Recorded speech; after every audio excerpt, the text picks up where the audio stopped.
जय हिंद दोस्तों, study engine official में आपका स्वागत है। आज हम करंट अफेयर में लेके आए आपके लिए जनवरी 2025 के महत्वपूर्ण सम्मेलन। जी हाँ दोस्तों, पिछले माह यानी जनवरी में 2025 में जितने भी इंपॉर्टेंट समिट्स और कन्वेंशन कराए गए हैं, जितने भी हुए हैं, वो हम इस लेक्चर में कवर करेंगे, जो कि आने वाले एग्जाम में महत्वपूर्ण होने वाले हैं। इससे पहले देखिए, मैंने इंपॉर्टेंट जो अपॉइंटमेंट्स थे या अवार्ड्स थे या डे एंड डेट्स हो गए, स्पोर्ट्स के करंट अफेयर हो गए, वो मैंने कवर करा दिए हैं। अगर आपने वो नहीं देखे हो तो उसको भी जरूर देख लीजिएगा। चलिए स्टार्ट करते हैं। तो देखिए, बात करेंगे अपने पहले कन्वेंशन के बारे में। देखिए, लिखा हुआ है 18th प्रवासी भारतीय दिवस कन्वेंशन 2025। ठीक है दोस्तों, तो बात करते हैं प्रवासी भारतीय दिवस की। बात करें तो दोस्तों, प्रवासी भारतीय दिवस जो जिसे एनआरआई डे भी बोलते हैं, एनआरआई डे यानी नॉन रेजिडेंट इंडियन डे भी जिसको बोला जाता है, जो कि हर साल सेलिब्रेट किया जाता है 9 जनवरी को। कब?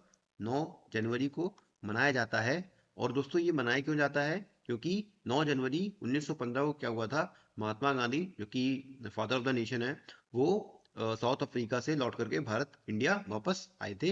तो उनके ही इस दिन को याद करते हुए 9 जनवरी को हर साल प्रवासी भारतीय दिवस के रूप में हर साल हम मनाते हैं। ठीक है दोस्तों, तो इस बार जो प्रवासी भारतीय दिवस का कन्वेंशन यानी जो सम्मेलन हो रहा है 2025 का, वो कहाँ हुआ है? भुवनेश्वर में हुआ है। कहाँ हुआ है? भुवनेश्वर में हुआ है। और भुवनेश्वर कहाँ की राजधानी है? उड़ीसा की। कहाँ? उड़ीसा। उड़ीसा की राजधानी भुवनेश्वर में इस बार प्रवासी भारतीय दिवस कन्वेंशन कराया गया है। और इसका जो एडिशन था इस बार, वो 18th एडिशन था। ये भी याद रखेंगे। थीम की बात करें दोस्तों, कि इस बार प्रवासी भारतीय दिवस की थीम क्या रही 2025 की, तो देखिए लिखा हुआ है डायस्पोरास कंट्रीब्यूशन टू अ विकसित भारत। ठीक है दोस्तों, तो देखिए डायस्पोरा का मतलब क्या होता है? डायस्पोरा का मतलब होता है ऐसी आबादी जो कि, जैसे मान लीजिए इंडिया के जो लोग हैं, जो इंडिया के लोग हैं लेकिन बाहर जाकर के अलग अलग कंट्रियों में बसे हुए हैं, वो हमारा डायस्पोरा कहलाता है। वो हमारा जो भारतीय मूल के लोग जो दूसरी कंट्रियों में जाकर बसे हुए हैं, वो हमारा डायस्पोरा कहलाता है। और वो हमारी कंट्री के लिए, कंट्री की इकोनॉमी के लिए बहुत ही इंपॉर्टेंट रोल प्ले करते हैं। जैसे क्या होता है कि जो इंडियंस होते हैं बाहर जाकर के सेटल हो गए और वहाँ से कमा, वहाँ जाके जाहिर सी बात है कि लोग कमाने गए हैं या पढ़ाई करने के लिए गए हैं। ठीक है, तो जो वहाँ लोग कमाते हैं, फिर वो जो पैसा भारत भेजते हैं उसको रेमिटेंस बोला जाता है। तो वहाँ से पैसा जो भारत आता है, तो वो कहीं ना कहीं इंडियन इकोनॉमी को बूस्ट करने के लिए महत्वपूर्ण योगदान निभाते हैं। ठीक है दोस्तों, तो यही चीज़ बताया जा रहा है। जो इस बार की थीम रखी गई है डायस्पोरा कंट्रीब्यूशन, मतलब जो वहाँ के लोगों का कंट्रीब्यूशन है टू अ विकसित भारत, मतलब विकसित भारत को बनाने के लिए, यही इस बार की थीम रखी गई है। ये विकसित भारत को बनाने के लिए डायस्पोरा का कंट्रीब्यूशन, उनकी सहभागिता जो है, वो इस बार की थीम रखी गई है। तो ये भी याद रखिएगा कि प्रवासी भारतीय दिवस जो कन्वेंशन हुआ, वो कहाँ हुआ? भुवनेश्वर में हुआ। ठीक है दोस्तों, आगे बात करते हैं। देखिए, अगला इंपॉर्टेंट समिट है। देखिए क्या लिखा हुआ है, world audio visual and entertainment summit, जिसे शॉर्ट में वेव्स बोला जाता है। क्या बोलेंगे? WAVES, यानी world audio visual and entertainment summit 2025।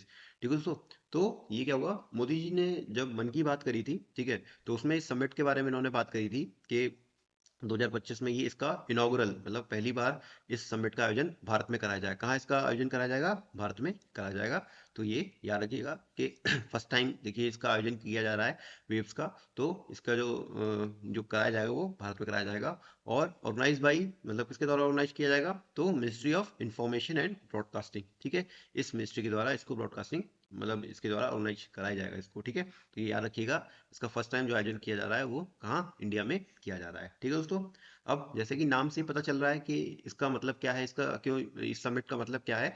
तो उन्होंने, प्रधानमंत्री नरेंद्र मोदी जी ने बोला था कि जैसे इंडिया में क्या हो रहा है कि जो मीडिया और इंटरटेनमेंट जगत के जो बड़े बड़े लोग हैं, बड़ी बड़ी हस्तियां हैं, उनको इस समिट में बुलाया जाएगा।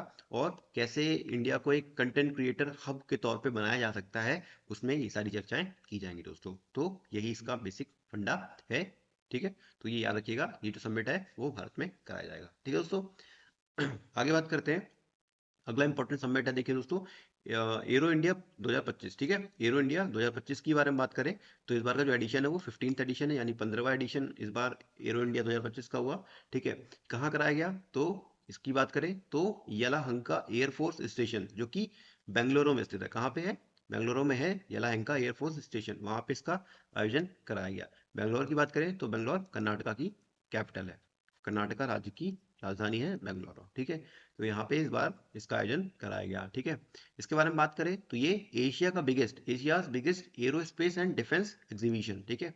तो ये जो एरो इंडिया जो कराया गया, ठीक है, सबमिट कराया गया, तो ये एशिया का मतलब पूरे एशिया कॉन्टिनेंट का सबसे बड़ा एरोस्पेस एंड डिफेंस एग्जीबिशन रहा। मतलब एरोस्पेस की बात क्या क्या क्या मतलब है, तो इसमें जो अलग अलग एरोस्पेस मतलब हवा से रिलेटेड, मतलब जो वायु से रिलेटेड जो भी डिफेंस की चीज़ें हैं, मतलब एयरफोर्स की जो चीज़ें हैं, वहाँ पे इनका उनकी प्रदर्शनी की जाएगी। एक तरह से उसका कौशल प्रदर्शन इसमें किया जाएगा। अलग अलग कंट्री से यहाँ पे लोग अपने जो एरोस्पेस से रिलेटेड चीज़ें हैं वो लेकर के आएंगे। जैसे यूएसए का F-35 F-16 ये ला करके यहाँ पे उसकी प्रदर्शनी की जाएगी, इनको दिखाया जाएगा। तो ये बेसिकली डिफेंस से रिलेटेड चीज़ें करेंगे, ठीक है। उसी की एक एग्जीबिशन का मतलब होता है प्रदर्शनी, एक तरह से मेला इसका लगाया जाएगा, जो कि बेंगलुरु में लगाया जा रहा है, ठीक है दोस्तों। तो ये याद रखिएगा, इंपॉर्टेंट है, बेंगलुरु में इसका आयोजन कराया गया, ठीक है। और ये एशिया का बिगेस्ट एग्जीबिशन है एरोस्पेस और डिफेंस के क्षेत्र में, ठीक है दोस्तों। बात करें इनॉग्रेटेड बाय की बात करें तो ये किनके द्वारा इनॉग्रेट किया गया, तो राजनाथ सिंह, किसके द्वारा, राजनाथ सिंह। कौन है ये हमारे डिफेंस मिनिस्टर है, ठीक है, रक्षा मंत्री हैं राजनाथ सिंह। इनके द्वारा इसका आयोजन कराया गया, ठीक है, इसका उद्घाटन किया गया, ठीक है दोस्तों। तो ये याद रखिएगा। आगे बात करते हैं। अगला देखिए इंपॉर्टेंट फेस्टिवल है, कन्वेंशन कहे या फेस्टिवल बोले, तो सिक्स इंटरनेशनल मिलेट फेस्टिवल, ठीक है। तो इंटरनेशनल मिलेट फेस्टिवल की बात करें तो इस बार इसका सिक्स एडिशन था।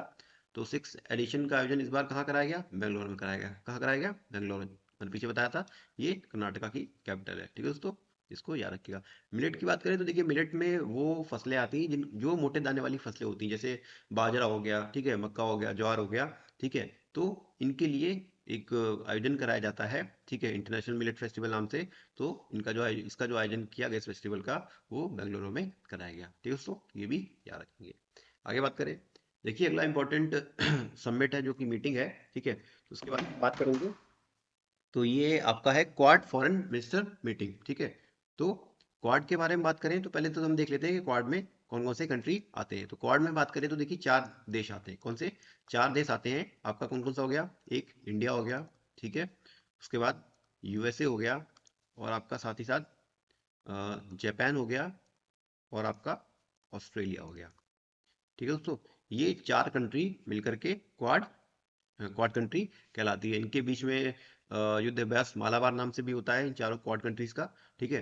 तो इनकी क्या हुआ है कि अभी फॉरेन मिनिस्टर्स की, मतलब जो चारों कंट्री हैं, चारों कंट्री के फॉरेन मिनिस्टर की मीटिंग हुई थी, ठीक है। तो उसका आयोजन कहाँ हुआ, तो उसका आयोजन कहाँ हुआ, वॉशिंगटन डीसी में हुआ। कहाँ पे, वॉशिंगटन डीसी, जो कि कैपिटल है यूएसए की, यानी यूनाइटेड स्टेट्स ऑफ अमेरिका की कैपिटल है। वहाँ पे क्वाड के फॉरेन मिनिस्टर जो विदेश मंत्री हैं, उन इन चारों देशों के विदेश मंत्री हैं, उनकी मीटिंग का आयोजन कराया गया, ठीक है दोस्तों, इंपॉर्टेंट है, याद रखिएगा। इंडिया की तरफ से किसने पार्टिसिपेट किया, तो इंडिया की तरफ से एस जयशंकर साहब फॉरेन मिनिस्टर हैं, यानी विदेश मंत्री है, उन्होंने इंडिया की तरफ से भाग लिया।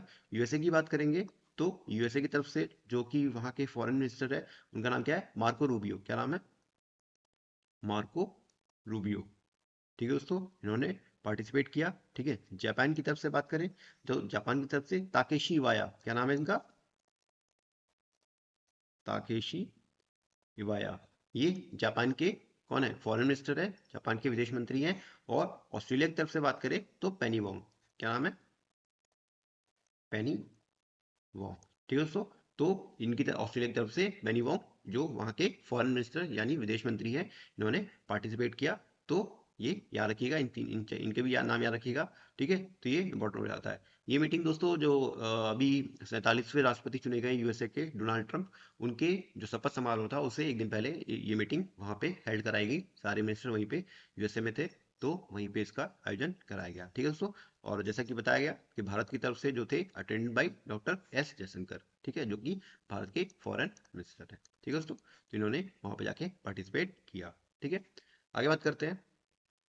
अगली एक इंपॉर्टेंट जो मीटिंग है वो कौन सी है, देखिए वर्ल्ड इकोनॉमिक फोरम की मीटिंग है, ठीक है। तो वर्ल्ड इकोनॉमिक फोरम यानी WEF की एनुअल मीटिंग की बात करें 2025 की, इसका आयोजन कहाँ हुआ है, तो इसका जो आयोजन कराया गया दावोस में। कहाँ कराया गया, दावोस, स्विट्जरलैंड की एक जगह है, स्विट्जरलैंड जो देश है उसकी जगह है दावोस। तो दावोस में इसका आयोजन कराया गया है। कब इसका आयोजन हुआ था, जनवरी 20 20 जनवरी से लेकर 24 जनवरी 2025 तक के बीच इस मीटिंग का आयोजन कराया गया। ठीक है दोस्तों। तो इकोनॉमिक की बात करें तो देखिए जो पैसे से रिलेटेड यानी इकोनॉमी से रिलेटेड जो चीज़ें हो रही हैं बेसिकली इन्हीं की यहाँ पे चर्चा हुई। अपने इकोनॉमी को कैसे बूस्टअप करें, ठीक है, और इन सब चीज़ों पे ही यहाँ पे बात हो रही है। बाकी भी और काफ़ी एजेंडे होते हैं यहाँ पे बात करने के लिए बेसिकली, लेकिन जो ये मीटिंग होती है वो इकोनॉमी क्षेत्र से रिलेटेड कहती है, मतलब अर्थ, अर्थ मतलब पैसा। तो इस क्षेत्र से रिलेटेड चीज़ें यहाँ पे डिस्कशन की जाती हैं। ठीक है। थीम की बात करें कि थीम इस बार की क्या रही 2025 की, तो collaboration for the intelligent age, ये इस बार की थीम रही है। तो ये भी याद रखेंगे, इंपॉर्टेंट है, इसको भी याद रखिएगा। ठीक है दोस्तों। तो यही देखिए बेसिकली कुछ इंपॉर्टेंट कन्वेंशन थे जो कि जनवरी माह में हुए। तो ये याद रखिएगा, आने वाले एग्जाम में महत्वपूर्ण होंगे। तो उम्मीद करता हूँ आज का सेशन आपको पसंद आया होगा। सेशन पसंद आया तो सेशन को लाइक करिएगा, शेयर करिएगा और चैनल को सब्सक्राइब करिएगा। Thank you.